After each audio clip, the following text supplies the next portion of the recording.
আসসালামু আলাইকুম বন্ধুরা, ওয়েলকাম ব্যাক টু জাইকোর বাস। আজকের ভিডিওতে আমি দেখাবো কিভাবে খুব সহজে বাসিডে বাংলাদেশের জনপ্রিয় হানিফ হিনো AK1 যে বাস মড সেট করবেন। অনেকেই কমেন্ট করেন যে মড ইনস্টল করতে সমস্যা হয়, গ্যারাজে শো করে না অথবা লিভারি কাজ করে না। তাই আজকে পুরো প্রসেস স্টেপ বাই স্টেপ দেখাবো। তো প্রথমে ভিডিও ডেসক্রিপশন বক্স থেকে মড ফাইল ডাউনলোড করে নিন।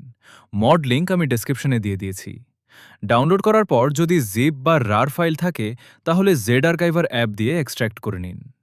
এক্সট্র্যাক্ট করার পর আপনি একটি বাসিড মড অথবা বাসিড ভেহিকেল ফাইল পাবেন। এখন আপনার ফাইল ম্যানেজারে যান। তারপর ইন্টারনাল স্টোরেজে বাসিড নামে একটি ফোল্ডার পাবেন। বাসিড ফোল্ডারের ভেতরে মডস ফোল্ডারে আপনার মড ফাইল মুভ করে দিন। তারপর বাসিড গেম ওপেন করুন। গেম ওপেন হওয়ার পর গ্যারাজে চলে যান। গ্যারাজে গিয়ে অ্যাভেলেবল মডসে ক্লিক করুন। এখন আপনার হানিফ হিনো AK1 বাস শো করবে। বাসটি সিলেক্ট করে ইউজ বাটনে ক্লিক করুন। যদি আলাদা লিভারি দেওয়া থাকে তাহলে লিভারি মেনুতে যান।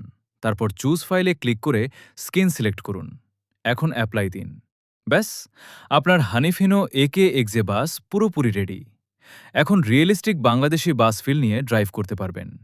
এই মডে আপনারা পাচ্ছেন realistic look, smooth control, detailed interior, সুন্দর লাইটিং এবং অসাম সাউন্ড কোয়ালিটি।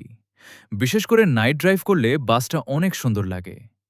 ভিডিওটা যদি আপনাদের ভালো লাগে তাহলে অবশ্যই একটা লাইক দিবেন। আর বাসিডের নতুন নতুন বাংলাদেশি বাস মড, স্কিন, টিউটোরিয়াল এবং ট্রিক্স দেখতে চাইলে এখনই সাবস্ক্রাইব করুন জাইকোর বাস চ্যানেল। সবাই ভালো থাকবেন। আল্লাহ হাফেজ।